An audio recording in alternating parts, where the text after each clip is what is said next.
Oi amigos, oi amigas, esse é mais um Atualizações do Musset e é outro vídeo cheio de informações. Estou novamente com a minha colinha aqui para não esquecer de nada. Vamos falar das novidades do mercado da bola, Michael, Gabriel Menino, Rony, Loyola, a provável venda do Souza, os desfalques para essa partida, como foi a entrevista do Gabriel Brazão, enfim, tem muita coisa neste vídeo. Antes eu peço para que vocês se inscrevam no canal, se ainda não tiverem inscritos, que curtam, comentem, deem o hype e ativem as notificações, tudo isso é gratuito e ajuda demais esse canal a continuar crescendo. Eu quero iniciar falando tanto de Michael quanto do Gabriel Menino, que são as duas novas negociações em andamento. A do Michael só começou, não está avançada, como a do Gabriel Menino, que só faltam os exames médicos. O Michael nunca deixou de ser um nome cotado, mas não era a prioridade. O Santos tentou o Rinestrosa, o Vitinho, sonhou alto com o Cebolinha, buscou o Rony e agora vai atrás do Michael, que está fora dos planos do Flamengo. O Santos prioriza um empréstimo, mas não descarta a venda, né? A compra no caso, a venda em definitivo do jogador. O entrave é que o Flamengo quer o Gabriel Brazão. Então como que você negocia com o Flamengo pelo Michael sem que você envolva o Brazão? Sem que em algum momento o Flamengo fale, pô, e o Brazão? Brazão que deu uma entrevista hoje dizendo que só fica no Santos porque quer, que não é porque o Flamengo não ofereceu. O desejo dele é continuar no Peixe, é o Santos quem vai decidir, ele transferiu a responsabilidade para o clube. Se chegar uma grande proposta e o Santos quiser vender, o Brazão vai avaliar. Caso contrário, ele está feliz e disse que quer fazer história no Santos e história só se conquista com títulos. Então, um dos problemas de negociar com o Flamengo pelo Michael é essa questão do Brazão.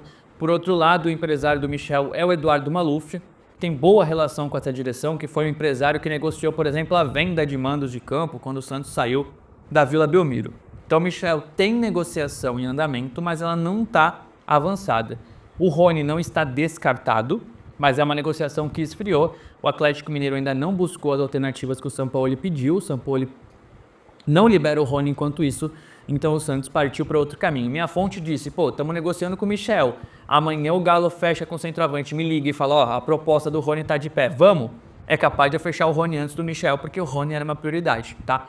Então as coisas no futebol mudam. Mas neste momento, a negociação com o Rony está congelada e o Santos conversa com o Flamengo pelo Michael, seja pelo empréstimo ou pela compra. São características diferentes, o Rony mais tático, né? O Michael mais do drible. Vamos ver como se encaixa, mas o Vojvoda aprovou ambos jogadores, dadas as dificuldades do Santos no mercado. Para o meio-campo, pinta o Gabriel Menino, mas ele não é um substituto do Loyola, como o vídeo que eu gravei de hoje ao meio-dia. O Gabriel Menino é um substituto pro Vitor Hugo. Ele veio meio que numa troca com o Gabriel. O Gabriel Menino veio quase como uma troca com o Vitor Hugo junto ao Atlético Mineiro. Como é que funcionou? O Santos soube da proposta do Atlético Mineiro ao Flamengo, da negociação do Galo com o Flamengo pela compra do Vitor Hugo. E o Santos, no primeiro momento, pensou em comprar o Vitor Hugo. O valor combinado com o Flamengo era de 10 milhões de reais em parcelas. O Santos falou, pô, o Vitor Hugo não é um cara velho, é um bom ativo, o Vojvoda gosta, vamos comprar? Vamos. Foram conversar com o Vitor Hugo e não sentiram essa vontade dele de continuar. Ele já tinha conversado com o Sampaoli, estava decidido a ir para o Galo, então o Santos falou, não adianta ter o Vitor Hugo assim. Só que o Alexandre Matos, Marcelo Teixeira, alguém da diretoria do Santos, ligou lá no Atlético Mineiro do Paulo Bratz e falou, ó, eu posso emperrar essa negociação. Se eu ativar essa cláusula aqui, se eu garantir a minha prioridade, o Vitor Hugo não vai para aí. Então como é que a gente vai fazer? Não, a gente quer o Vitor Hugo, me libera, o Sampaoli está pedindo, o Vitor Hugo quer vir para cá. Não, mas eu preciso de alguma coisa. Nessa história, o Santos tentou colocar o Rony. O Galo não ajudou, porque o Sampaoli está pedindo o centroavante. E aí pintou as circunstâncias do Menino. O Santos já tinha avaliado o elenco do Atlético Mineiro e entendido que o Gabriel Menino poderia ser uma opção. O Vojvoda aprovou, então o Santos consegue, nessa compensação, o empréstimo do Gabriel Menino até o final do ano com opção de compra. Depois eu trago esse detalhe aqui para vocês, se eu conseguir apurar. O Gabriel Menino e o Vitor Hugo ganham o mesmo salário, então em termos de folha salarial não tem um grande impacto. E o Santos acredita que ganha um pouco mais em relação ao Gabriel Menino pela polivalência. O Gabriel Menino ele faz volante, ele vem para isso, mas já foi meia, já jogou pela ponta, já foi lateral direito, então o Vojvoda gosta dessa polivalência numa temporada com 4 campeonatos. O Santos ainda vai receber pouco mais de 1 milhão. O Galo está comprando o Vitor Hugo por 2,5 milhões de dólares. O Santos tem direito a 10% da taxa de vitrine, 250 mil dólares, o que dá o equivalente a 1 milhão e 340 mil reais. O Santos ganha o empréstimo do Gabriel Menino e ainda ganha um pouco mais de 1 milhão de reais. O Santos se viu satisfeito nessa troca, né, de Vitor Hugo por Gabriel Menino. Estou falando troca porque não foi uma negociação direta, tá? Mas por conta do interesse no Vitor Hugo, pintou a possibilidade do Gabriel Menino. Já sem o Rony, o Santos negocia pelo Michel, mas essa negociação do Michel ainda não avançou, pelo menos é a minha apuração. E aí muitos de vocês podem achar que é 6 por meia dúzia, e eu quero a opinião de vocês nos comentários, mas vocês podem fazer uma troca que não é 6 por meia dúzia, que é garantir uma melhora, uma evolução, que é comprar peças da Insider, parceira deste canal, contrato renovado. Este vídeo tem oferecimento da Insider.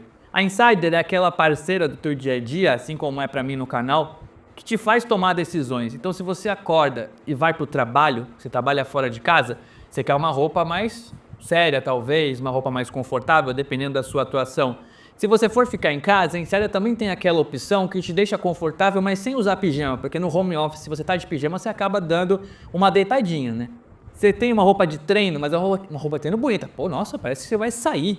A Insider tem de tudo. Tem essa pack t-shirt de cores diferentes, tem camisa de manga comprida, tem bermuda, tem cueca, tem roupa de frio, tem roupa de academia, tem segunda pele, tem meias e cueca, tem tudo que vocês imaginarem. A Insider vai te dando esse upgrade. Você, pô, vou comprar uma camiseta aqui, calma aí, deixa eu comprar na Insider com desconto, com o cupom LUCAS17, para eu dar esse salto, para ter peças que duram mais, que não precisam passar, que te facilitam no dia a dia. Se você nunca comprou na Insider, você tem a opção de 15% de desconto utilizando o cupom LUCAS17, escaneando esse QR Code ou utilizando o link que está na descrição, que já vai direto para os descontos. Se você já comprou, seu desconto de 10% está mantido, aproveite, tem outras promoções no site, se vista bem, de forma confortável, presenteie, porque você vai gostar e você vai ter logo na tua primeira decisão do dia a Insider como sua parceira. Continuando este vídeo, eu quero falar sobre Souza e essa negociação que, pelo que eu sei, ainda não está fechada, tá? Muita gente já está cravando o Souza no Tottenham e eu sempre respeito a opinião dos colegas, a opinião e a apuração e tudo mais, mas a minha apuração é de que a negociação ainda não saiu e que o Santos até fez uma última tentativa nessa sexta-feira e propôs uma renovação de contrato. Alexandre Matos e a diretoria foram à CTI Pelé, conversaram com o Souza e ofereceram um aumento para que ele fique pelo menos até o meio do ano. A proposta do Tottenham é de um salário muito maior, tá? Eu evito aqui entrar em cifras, mas é um múltiplo, e multipliquem bastante o salário do Souza. Então, para que o Souza terminasse essa temporada europeia no Brasil, né? A temporada europeia começa em agosto. O Santos ficasse mais tempo com o jogador, o Santos propôs essa renovação. O Souza ficou de conversar com a sua família e com o seu empresário. A princípio, eles estão decididos sim a saírem, mas existe essa tentativa do Santos de ficar com o Souza, tá? O Santos pode recusar a proposta do Tottenham, né? Muita gente me perguntou, pô, mas o Santos não é obrigado a vender. Mas o Santos entende que fica de alguma forma obrigado a vender o Souza se ele não quiser ficar. O Santos só quer o Souza se ele estiver motivado, né? Se for para ficar de bico, pensando em sair no meio do ano, não adianta muita coisa. Então a ideia seria convencê-lo financeiramente a ficar mais tempo aqui e começar a temporada no Tottenham. Caso a decisão seja sair agora, o Santos vai tentar mais dinheiro, melhorar as condições, porque já entendeu que o Souza quer sair. O Santos não quer manter jogadores insatisfeitos no elenco. Essa é uma prerrogativa do Alexandre Matos, que ele até disse em entrevistas, né, que só quer no Santos quem tem a tesão. Essa foi uma frase do Alexandre Matos. E nada contra o Souza, tá? Tá certo ele ir para a Premier League, ganhar mais, eu não estou aqui condenando, mas o Santos está tentando de alguma forma viabilizar essa permanência. Caso o Souza decida sair, mesmo com a proposta de aumento salarial do Santos, o Santos ainda quer melhorar as condições. A proposta oficial do Tottenham chegou, 15 milhões de euros. Só que o Santos quer receber 15 milhões de euros para ele. O Santos tem 75% dos direitos econômicos. Esses 25% foram para a família, para o pai do Souza, quando o Santos renovou o contrato pela última vez. O Souza estava para sair na transição ali entre Rueda e Marcelo Teixeira. O São Paulo estava de olho, tinha gente com certeza que ele ia para o São Paulo. O contrato não tinha sido mal amarrado, tinha a cláusula de saída barata para o futebol brasileiro. O Santos estava perto de sair.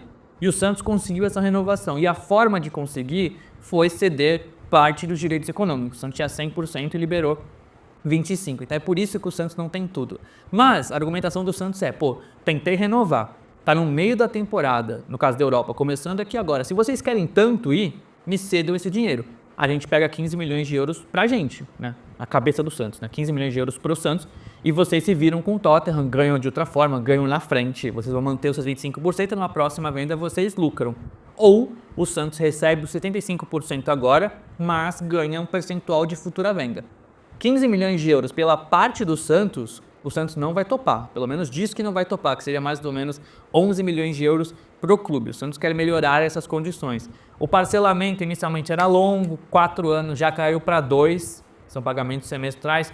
Com esse dinheiro garantido, o Santos consegue ali ir no banco receber um dinheiro a mais. O futebol tem sido assim, tudo pagamento semestral, dificilmente é à vista, mas o Santos quer melhorar essas condições. Ou receber 15 milhões de euros para ele, ou manter uma boa porcentagem de futura venda. A proposta do Tottenham foi 15 milhões de euros pelo 100% e 10% de mais-valia.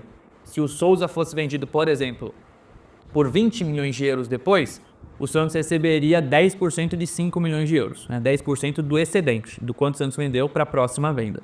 Então é uma negociação que, pelo que eu sei, deve acontecer pela vontade do Souza, pelo momento financeiro do Santos, pela boa proposta que o Tottenham entende que está fazendo, mas o Santos quer melhorar essas condições. Então, quando eu tiver mais informações, eu trago aqui para vocês. Beleza? Caminhando agora para os desfalques, eu vou deixar a escalação para o pré-jogo, que vai sair cedinho neste sábado. Já temos vídeo do setorista do Novo Horizontino que a gente pediu. O Matheus Meza vai fazer aquela edição. Não sei se eu vou conseguir cravar a escalação.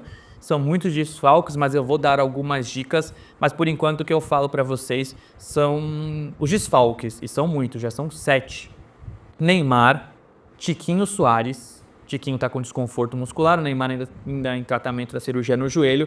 O Zé Rafael com conjuntivite, o Bom Tempo que fez uma cirurgia do desvio de septo do nariz, o Barreal que não deu tempo de inscrever e o Souza e o Vitor Hugo que estão em negociação, tá? São 7 desfalques. Lembrando que o Santos só pode relacionar 7 estrangeiros por partida e o Santos tem 10.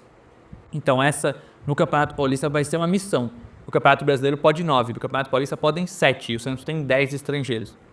E tem algum momento ou outro, alguns gringos vão rodar, até por isso o Vojvoda chamou alguns atletas da base. O volante Gustavo Henrique, o lateral esquerdo Vinícius Ilha, que já tinha sido chamado, o Pepe Firmino e também o Matheus Xavier. Beleza? Teremos a estreia do Gabigol, que é o único reforço, mas outros vários problemas.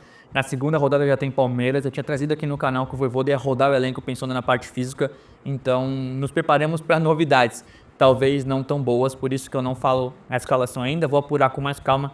Se eu tiver uma apuração um pouco mais certeira, eu trago no pré-jogo. Senão, eu conto algumas dicas do que eu ouvi que aconteceu nos treinos desta semana. Atualizei o mercado da bola, falei de Souza, falei de Brazão, falei dos problemas na escalação e também, para terminar, falo do gramado. Estive na Vila Belmiro para a entrevista do Brazão e o gramado está melhor do que eu imaginava, mas pior do que poderia estar. Depois dos shows consecutivos, estava bem zoado, principalmente a área do goleiro, onde fica ali o palco.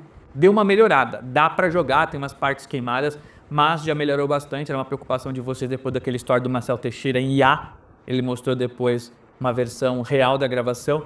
Tá bom, mas não tá tão bom. Encontro vocês na Vila Belmiro para esta partida e estarei lá para a gente iniciar essa temporada, mas não esqueçam que tem pré-jogo aqui, tá? Sábado cedinho, arbitragem, transmissão, informações do Novo Horizontino e também pretendo trazer para vocês a provável escalação do Santos. Beleza? Muito obrigado pela companhia e até o próximo vídeo. Um bom jogo pra gente.